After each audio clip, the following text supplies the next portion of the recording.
So can you introduce yourself, your name, and tell us a little bit about where you're from, your birth date, where you were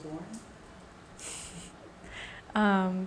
Good afternoon. My name is Preeti Sharma. I grew up in South Florida. I was actually born and raised in South Florida. My parents are still there. My sister, who is a few years younger than me, is in Orlando.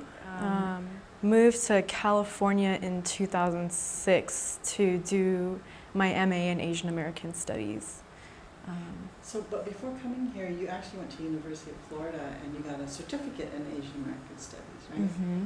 So I was wondering if you could just talk a little bit about that experience at University of Florida and what compelled you to come to UCLA for your MA. Definitely. So there's, it's always funny talking about Florida to folks on the West Coast because they look at the state like it's in some sort of otherworldly, I don't know, place. But you know, I grew up in South Florida, and I definitely had an understanding very early on that I didn't belong. I knew that I was different. I feel like as early as kindergarten, pre-K, actually, young people would ask me what kind of Indian I am, and then they would do symbols, in the sort of racist way, like, are you this Indian or are you this Indian? And I think from that moment, I kind of knew that I was different and that I didn't belong. Florida is very much a part of the infrastructure of the South, so I don't think I had any words or language or tools to kind of describe that at that age. I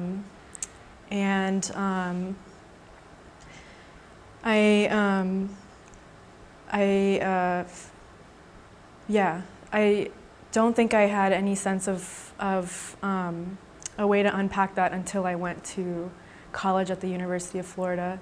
I also grew up in a very Caribbean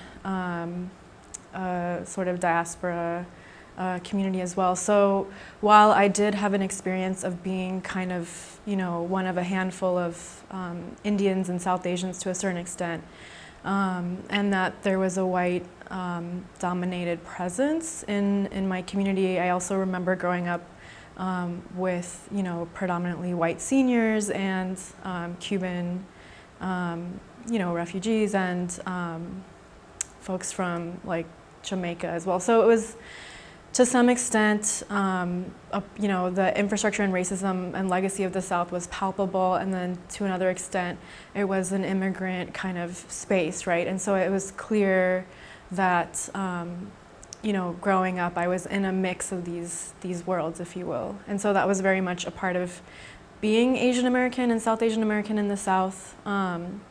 And yet again, I don't think I really had the tools to name that or describe that until I went to college. So I started at the University of Florida in 2002.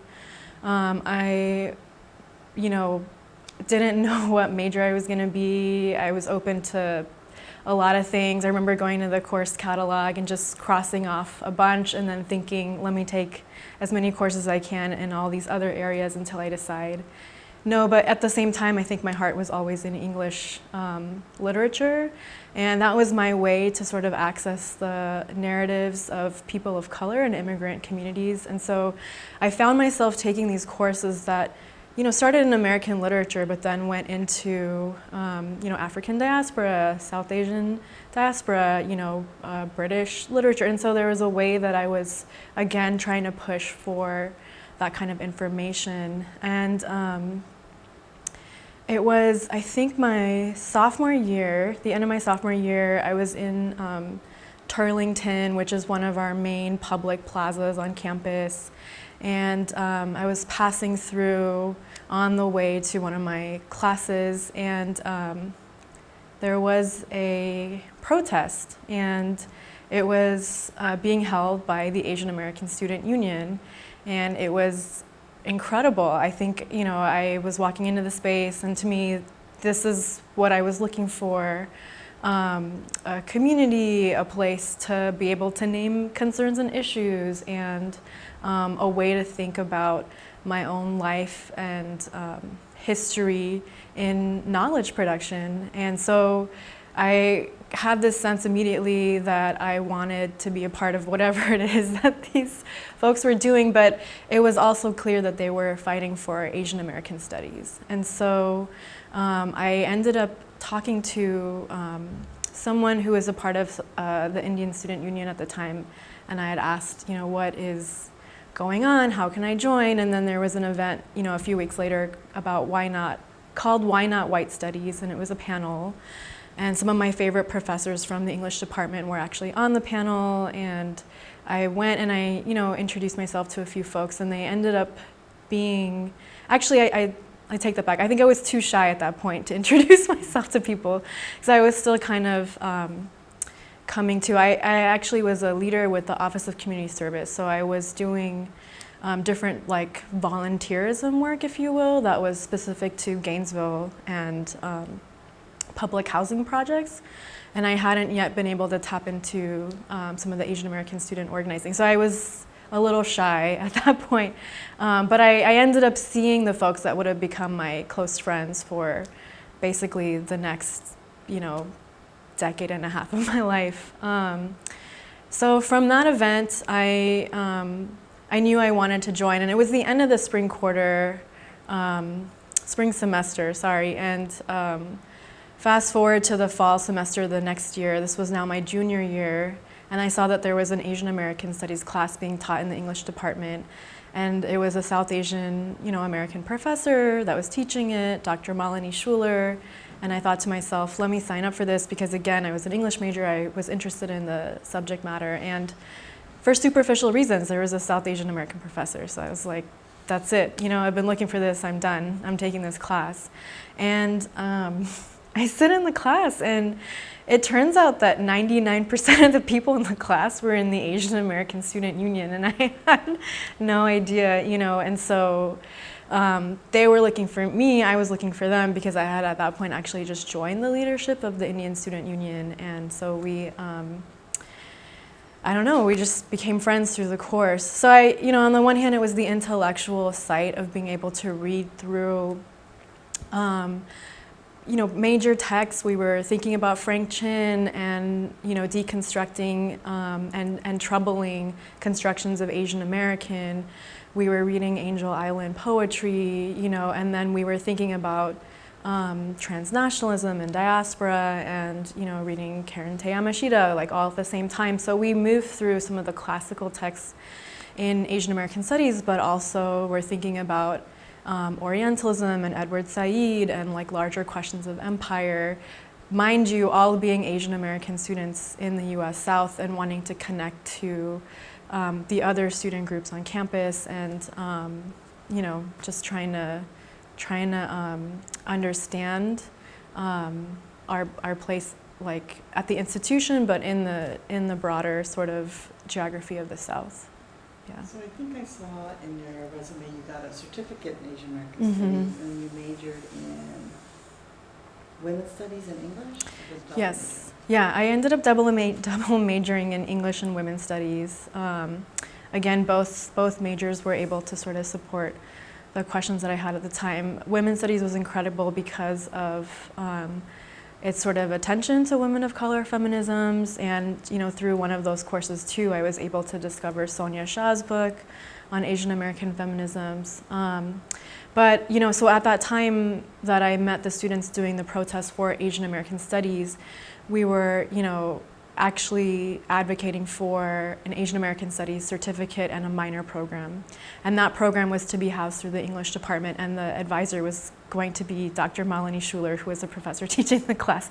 So it was just for me that everything crystallized in that one class. So I met folks in the Asian American Student Union. It was Asian American History Month in November for us. So there were incredible folks, that some of who eventually became students in the master's program in Asian American Studies at UCLA. So I feel like if I name them, I'm going to forget folks. But, you know, it was just a really incredible set of dynamic leadership. Jamie Bailey, Mark Villegas, Teresa Harania, Satish Kunisi, Shama Shah, Sandy Chu, Lin Nguyen. Just an incredible force of folks in an intentional building of leadership over the years. So these aren't just folks in 1 year, but in multiple years. And so part of that fight was to get the certificate program, which was approved, I think, in my junior year. So that course that I was taking, the Intro to Asian American Studies, was a part of the, I think, if I'm forgetting the number of courses you needed to get for the certificate. It might have been 5. And then there were other courses that were designed for that. So I joined the fight that year, and part of the struggle that we were pushing for at that time was to get an Asian American Pacific Islander student affairs person, which we now have at the University of Florida. And folks at that time were, again, thinking broadly, right? So we had helped start the first conference for Asian American student leaders in the Southeast. And so it was called Circle, Southeast Regional Conference of Asian American Leaders. So I think my junior year was the first year that they held that conference, and it was huge. They had folks from Virginia come, folks from Louisiana came, I think some folks from Georgia. It was incredible, and it was an incredible time to be at the University of Florida with, again, those team of folks. Just kind of see how everyone worked together and really cared about each other, but also cared about these issues in this context in the region. And then I ended up co-directing the conference the following year. So I remember this is so silly given where we're at in this current moment, but I remember I didn't make the conference that first year because it was election weekend, and, you know, the Gore-Bush recount had happened in, what was that, 2000, so this was like 2004. And so I didn't want to miss the chance to vote, given that like every vote counts in Florida. And so I ended up missing the first conference, but in the second conference we had keynote speakers like Rinku Sen, who still does a lot of work for Color Lines. We had a lot of, actually through the various Asian American Student Union events, we had a lot of folks come through those 2 years. We had Vijay Prashad come, we had Ronald Takaki come, you know, we had Christina Wong, Shamala Murthy. It was just very intentional, very smart, like a lot of the folks who were also leading Asian American music kind of movements. So folks from the spoken word movements, folks from the hip hop movements. And so it was dynamic. I feel like my training, both through the courses, through just the culture that leaders had established, like student leaders in the community, and then what we were doing outside of the classroom was it was something else, yeah. Sounds like it was really exciting. It was. You really grew and became empowered and found agency. I will probably never forget some of those experiences. So you finished at University of Florida in, was it 2006? And then you came to the MA program here in Asian American Studies. Yeah. So can you talk about that experience, what it was like for you, and what you were involved with, either on campus or off campus, and why? I would love to. So it was 2006, and two of my good friends and colleagues and folks that I really appreciated happened to do the legwork of finding the Asian American Studies program at UCLA, and there are currently 2 master's programs, right, 2 higher education degree programs in the entire country as it stands, and that's what it was then. So San Francisco State and UCLA. And at that time I thought about becoming a professor. I was invested in English and Women's Studies, and so I had applied to the MA program and a few PhD programs, and luckily I got into the MA program at UCLA, and that I think was the right fit at that time. And there were I really can't remember, but whatever it was, I might have been 1 or 2 PhD programs, and I didn't get into them, and I think that was the best thing that could have happened to me. But came out to UCLA for the MA program, and it's basically like a kid in a candy shop is the best metaphor I can think of, because we really at the University of Florida kind of created this sphere for us to unpack and think through, again, what it means to be Asian American in the South. But coming to Los Angeles, you really see this massive infrastructure of Asian American nonprofits built through the legacy of Asian American, movement building, really. And so I was just shocked and floored at the number of multiple service agencies, movement building, social justice organizations, what has later become termed to be the worker centers, right? And so I could, I don't even think I had the capacity to understand the scope at that time. But anything that was going on, I was there. I was trying to figure out, oh, look at this arts event at Visual Communications. I'm going to go to the East-West Players Tuesday Night Cafe project. I'm going to go to the, Chinatown Lian, dance troops fundraiser. And I'm going to go to, this event that Khmer Girls in Action is putting on. And then for us, coming to Asian American Studies from a non-California-centric perspective allowed us to think about its problems. And so for me, it was always a push to understand those boundaries or where the field was being challenged. And so I was always invested and interested, along with other folks in my cohort who were really smart and brilliant, and I learned a lot from, in thinking about Asian American Studies from a perspective of Southeast Asian Studies, South Asian Studies, and Pacific Islander Studies. And so similarly, when I got a chance to see what those community-based organizations were doing that were not in the sort of mainstream, as well as those that were in the mainstream, it was just incredible. Yeah. So you continued on to your PhD program here in gender studies. So can you talk about, maybe a little bit about your experience there, but especially about your research, because you spent a lot of time and really focused in on workers. Yeah, so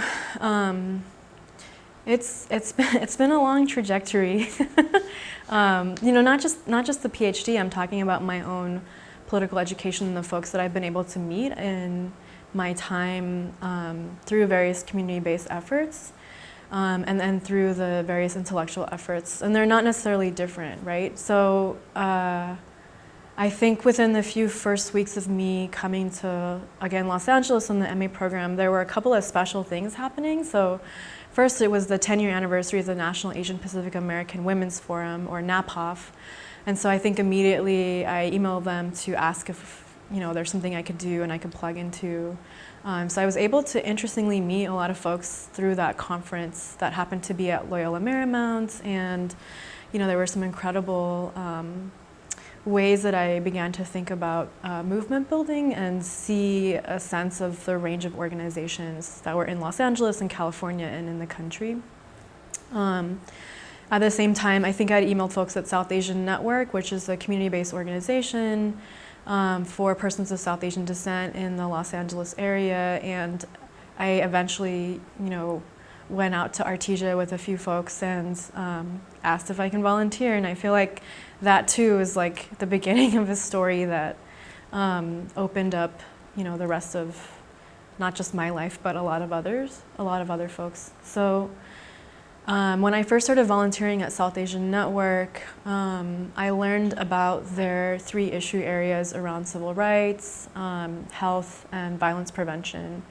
And I ended up plugging into part of their civil rights unit where they were doing workers' rights as well as tenants' rights. And I learned about the presence of Bangladeshis in Koreatown, how there was a severe undercount, how it was, a concerted effort on the part of organizers, community members, as well as UCLA researchers to do community mapping and to sort of shift. I think the census had counted folks, Bangladeshi folks, under 1,000, but through community mapping and knowledge of community leaders, there was actually a report that came out through, I think, UCLA Urban Planning, stating that this number was grossly incorrect and that there were actually 15,000 Bangladeshi members in Koreatown.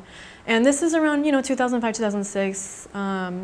The, recession was about to hit, and also, Los Angeles was beginning its turn around housing and tenants' rights and gentrification. And so what we started to see at that time was folks being pushed out or evicted from their apartments in Koreatown, because Koreatown began to be a desirable location that was central, access to transportation sort of, but also just more affordable across the city too. And so I started to volunteer with South Asian Network around some of the programs for young Bangladeshi women, and then I eventually worked with some of the young Bangladeshi leaders to create a film on their experiences post 9/11, particularly around issues of surveillance, but also what it means to be a young person. And it was an incredible experience all around again. So that film was called Status Pending, and it showed at the National Center for Preservation and Democracy. And it was a team of 4 young women, and 2 of them actually spoke out at the National Center for Preservation and Democracy in front of a crowd of over 100 people. And it was also incredible because it was thinking about race relationally, if you will. So there were folks who were formerly incarcerated youth, as well as I think folks from Latinx communities. And so, different powerful young people kind of sharing and putting out their stories. And so, that film, Status Pending, was an amazing opportunity as well. I think I'm getting the order of things wrong, but I also interned at South Asian Network while I was a master's student. And so during that time, I started working with the Los Angeles Taxi Workers Alliance as well. And so they were starting their campaign too around the medallions and how you have to, buy into your own non-worker status as a lease, someone who leases a taxi. And that sort of debate has never ended around the misclassification of taxi workers who are seen as, shareholders into their industry, but actually don't really end up making much and are kind of stuck in these what we call sweatshops on wheels. So after the master's program and my time doing this internship and also working with the young folks to do this film, which was all actually during the master's program, I found out there was a position open at South Asian Network for a tenants' rights advocate, and so I started working there. I started working there during the master's program. So I was doing I think 10 or 20 hours a week, I can't remember anymore, in 2008. And then when I graduated, I continued working at South Asian Network. And so I was overall a community advocate, and then I eventually became a communications associate and director there. But all that to say, SAN was a really dynamic and special organization, and it does continue to be, but its iteration at that time was really intersectional. South Asian Network really attended to the needs of the community in a very holistic and understanding way, and so it had programs around queer visibility, workers' rights, tenants' rights, immigration, particularly around detention, deportation, still kind of dealing with the effects of a post 9/11 surveillance world, if you will, in addition to also just, the health needs and violence prevention needs of South Asian community members.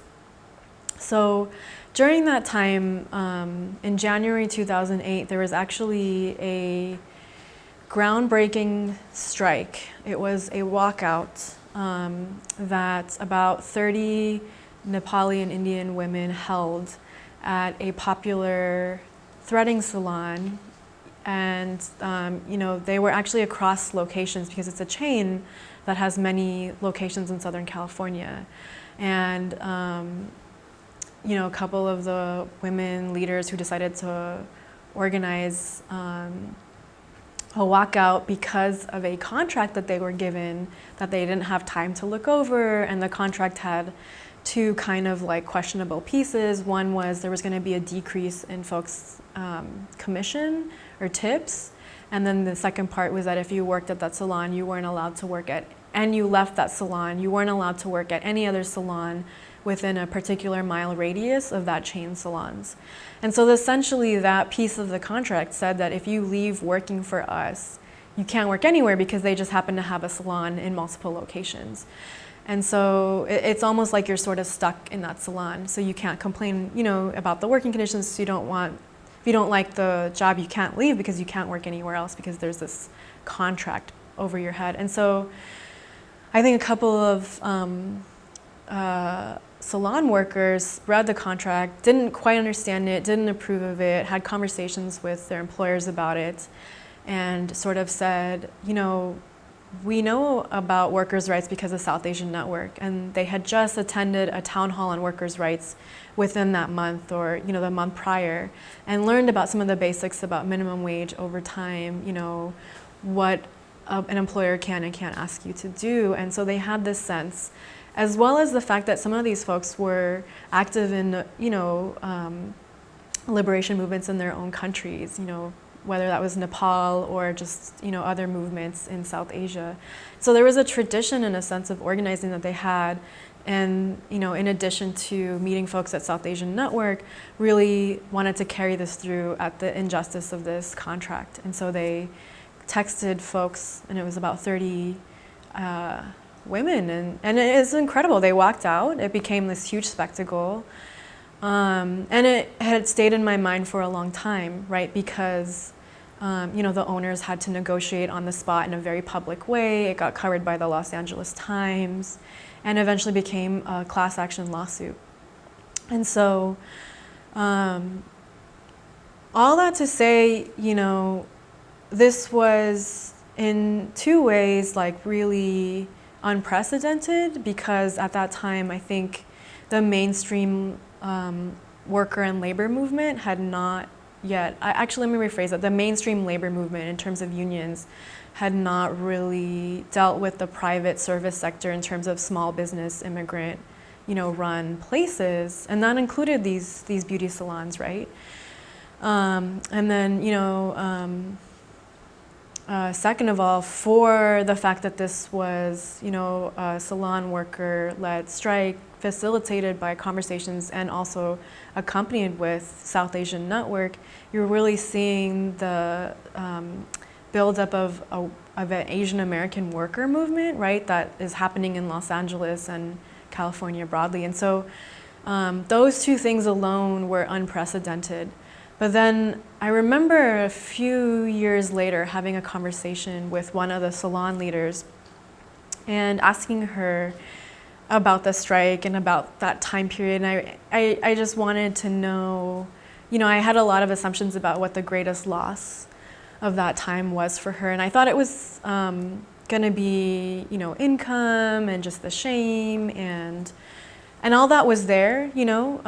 They had a hard time finding work, right? They didn't want to work for anybody else, but at the same time, like, they had to pool their money together to open up another salon. So the material aspects of this were very real. But I remember one of the salon worker leaders said that her greatest loss was all of her customers, because at that time they fired her and she couldn't tell anybody that she was leaving, right? And so for her, it was about that relationship, and that relationship was the labor of the work.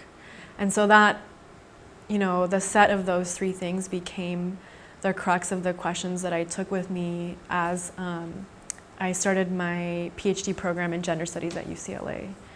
So that's, you know, been a really long journey. I'm still in the PhD program now in gender studies at UCLA.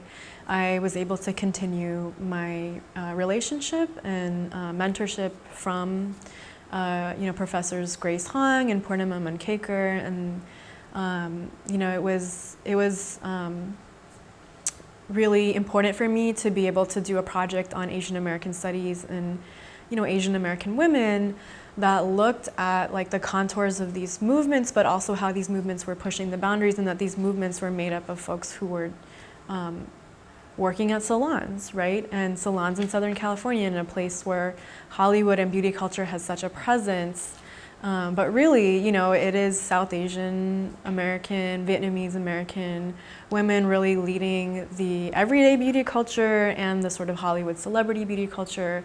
And at the crux of this is labor that takes the work of building the relationships, you know, with people as your base, right? That's how your work gets established. And so there was a lot of those pieces that I think motivated me at that time and still motivate me as I'm in the program, you know, many, many years later. So I think from here, your dissertation title is still The Thread Between Them, Affective and Intimate Labor in the Los Angeles South Asian Threading Salons. Yeah, that is true. Yay! Okay.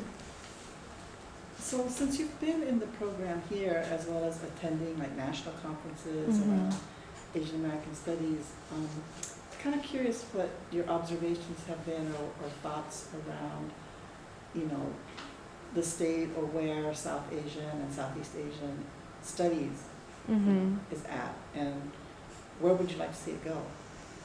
Yeah, that's a great question. I know that, you know, the conversations in Asian American Studies continue to change, as they should. I'm still invested in a version of Asian American Studies that thinks about and sort of feeds into, you know, a conversation. It's definitely a conversation between the intellectuals that we have in, you know, the Asian American movement building spaces.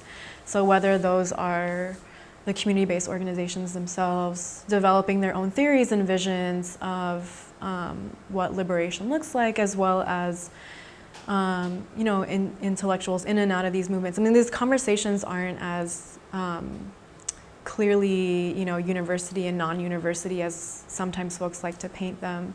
But, you know, folks really thinking about empire, the crossings and ways in which, you know, Asians in the U.S. have both contributed to and pushed back against, you know, different facets of U.S. empire, and what that means for the current moment of, you know, U.S. government relations internally and externally. I am really inspired by folks who are taking on critical refugee studies as a part of thinking about memory, trauma, war, and healing. And, you know, that looks really sharp, you know, with folks thinking about also Asian settler colonialism in Hawaii and the Pacific Islands, as well as you know, folks really interrogating different facets of what it means to be South Asian and South Asian American with the lens of and legacy of the work around Orientalism as a project of understanding empire and, you know, different periodizations of early migration, you know, 1965, and then, you know, a kind of post 9/11 surveillance moment. And then it's a lot more fluid than that as well, right? So I am interested in folks who are thinking about also like different valences of gender and sexuality, and so not just sort of painting early periods of South Asian migrants as quote-unquote bachelor societies, but I'm thinking about folks' work who really queer that and give us language to understand, you know, homosociality and different relationships, and again, like what that legacy means, you know, generations later in terms of migration and diaspora. So I'm excited to be able to participate in a lot of those intellectual communities. I'm also just excited to think about the nexus of, you know, for me personally, South Asian American studies, labor studies, and, you know, the culture of, the global beauty aesthetic and what, how that looks and takes, form in a city like Los Angeles. So there's a lot of different ways that I'm excited to personally contribute to the field, but also to think about where, questions of empire and critical refugee studies and labor studies can allow us to understand the current formations of capital. Yeah. So do you have any advice or thoughts for students coming up today on, I don't know, how to get into Asian American studies, how to maybe harmonize their what they're learning in the classroom with either being active or learning how to organize for our communities, whether it's on campus or off campus, locally, nationally, transnationally? Big question. I know.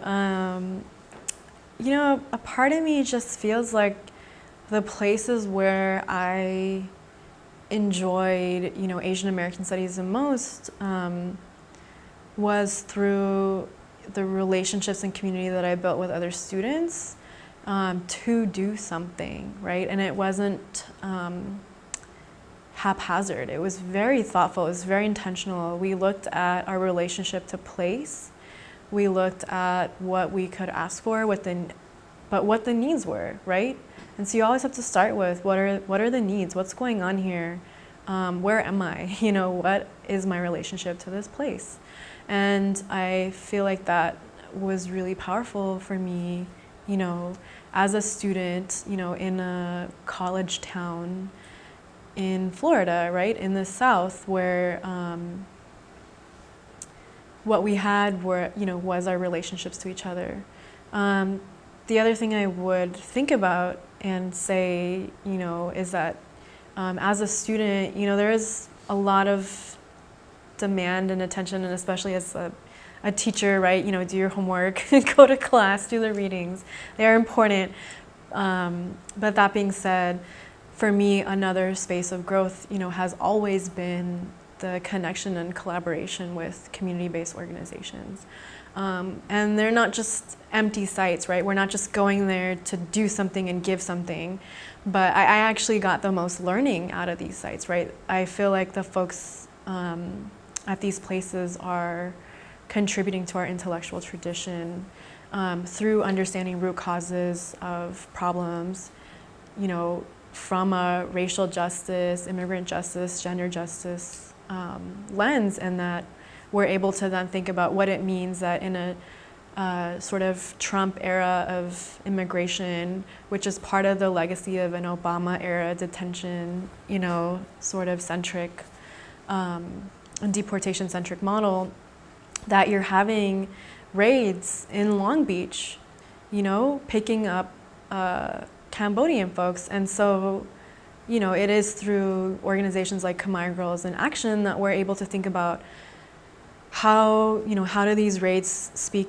to the criminal justice system? How do they speak to the immigration system? How does it impact folks who are second generation refugees? And where do sites of trauma and healing inform how we then intervene in something that requires a rapid response, right? And so I feel like that's where, again, community-based organizations for me really offer an opportunity for us to think about what Asian American studies is, right? And they don't have to be, sort of traditional community-based organizations as well. In 2012, a group of folks that I look up to, and I helped form a community organization, if you will, but it's an all-volunteer, activist-run organization in Chinatown called Chinatown Community for Equitable Development. And that has continued to be a dynamic space where students come in and out and plug in and out. And it first started as a campaign against Walmart. And so we were able to challenge global, the #1 global retailer as it wanted to come and make inroads into the city through opening up a spot in Chinatown, when there were other, grocery stores and retailers in the region that could have used investment and support, and we could have thought about food sustainability differently. But at that time, it's kind of like an emergency sort of scrambling together of some of the best and brightest, folks that I have seen in a long time, and folks who are part of older generation of Chinatown and Asian American organizing. And we were able to form this really incredible, activist and volunteer space that is now challenging itself to think about gentrification in the area where you have 90% tenant, 90% immigrant, one of the lowest income neighborhoods in the city. And that's all volunteer, to this day it is all volunteer. So I would say to a young person that you can join any of these spaces with whatever little time you have. Folks are happy to figure that out, and there's always campus. So there's plenty going on campus. And that, for me, I learned, again, the most through the combination of the classes in these spaces. Yeah. Keith, do you know a lot about kind of the formation of Asian American Studies at UCLA, or the beginnings of it? I know a little bit of what we were told in our courses with folks sort of demanding the program, right? I remember actually reading a little bit around folks demanding an Asian American Women's Studies course. And so we were looking through Ghidra and kind of came across, Asian American student activists at UCLA trying to found the program, and definitely read a little bit about Yuji Uchioka as well. But that's the extent of it. No, that's okay. Yeah. We're in a very strange moment, if you will, that is, a lot of folks are talking about this, that we're in a moment where what's being made public or being laid bare in, I think, a sort of mainstream and also like national, mainstream media, but also kind of like a national discourse, national memory, is a sort of legacy of racism and barely settler colonialism, but the sort of ways that white nationalism is being not exceptionalized, but just the rhetoric around it, manifested, upheld even, it's intense. It is intense. And there are things that I grew up with that I sort of remember seeing Confederate flags growing up, right? I remember different sort of like verbal harassments happening in public places. So this tenor isn't a surprise, but nonetheless, I think a couple of things around the news cycle, how fast it moves, and the ways in which the sort of idea that facts are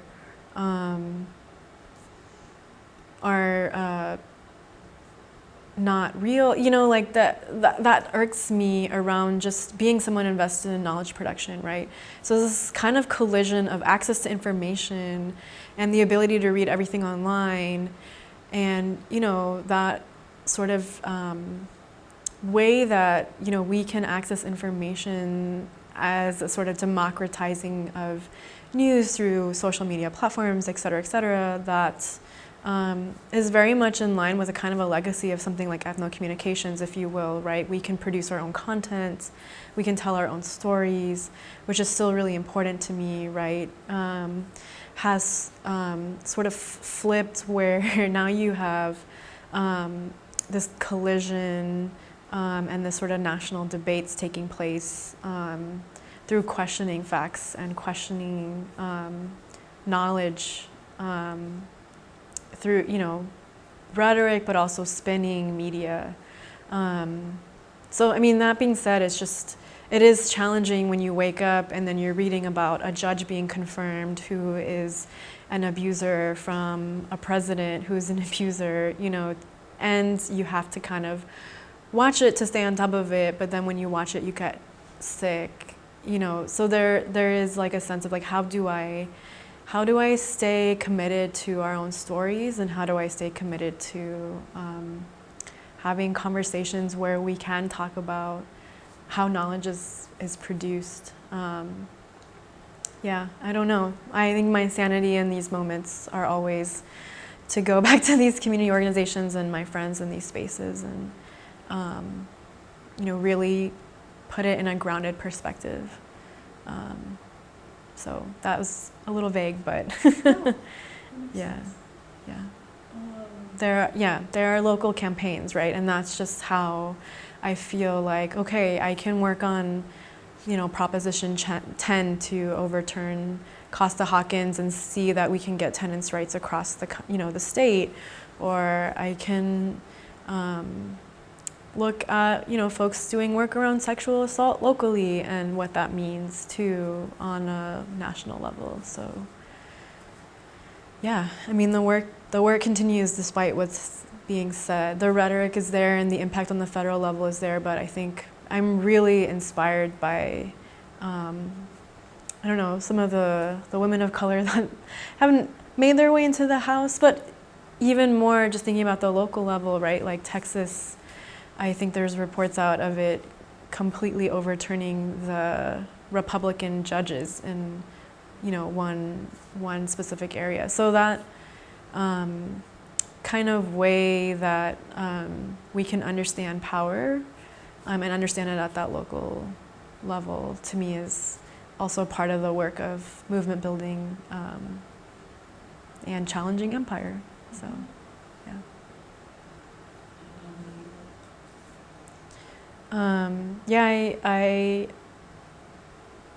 I find that the more we think about ourselves as being alone or about unable to,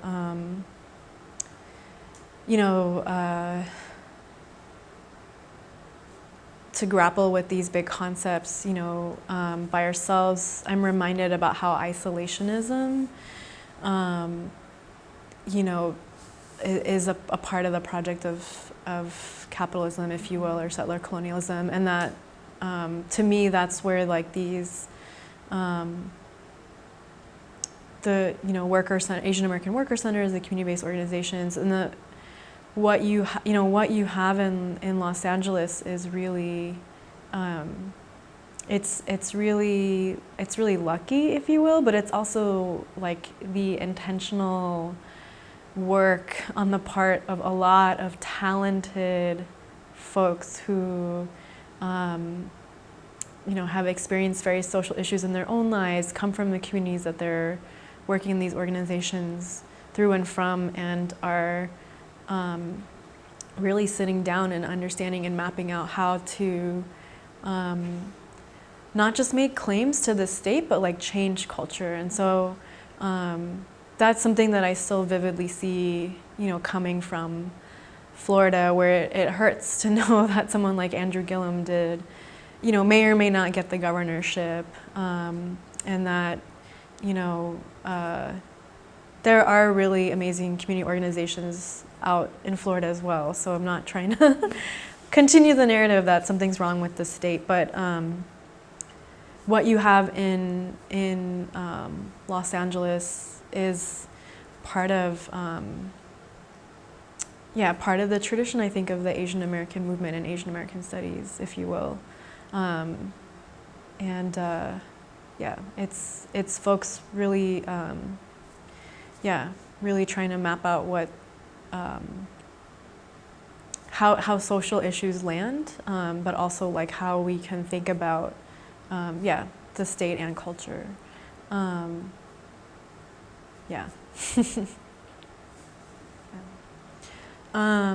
think your question points to questions of archives as well, right? And knowledge production and like the ways in which, you know, Asian American studies, ethnic studies, critical ethnic studies, women's studies, you know, queer studies has allowed us to think about knowledge production and whose voices get to be archived, what those stories get to say or don't say for entire communities. And you know, in this moment of, I've been thinking a lot about facts just because of the fake news kind of rhetoric, and it's a part of, you know, the intellectual tradition that I'm in to sort of challenge objectivity and facts in and of itself. So is the question around fake news to go back to thinking about like solid facts, and I don't know that that's, you know, that's the response, but I wonder then where sort of like places of culture and conversation and I don't know, even circular conversation like this really get us to think about stories too, you know, people's holistic stories. So I wonder if Asian American studies and archives like this can allow us to, challenge the way that knowledge continues to be produced in the academy, you know, which is like the #1 like fact vehicle, and to just say that these sites of spaces of knowledge were created as a contestation to the dominant paradigms of knowledge. I do think there is an important role for storytelling in this, not just this era, but you know, questioning the content we produce and how we produce it, and responsibility to the folks that we're producing with. So.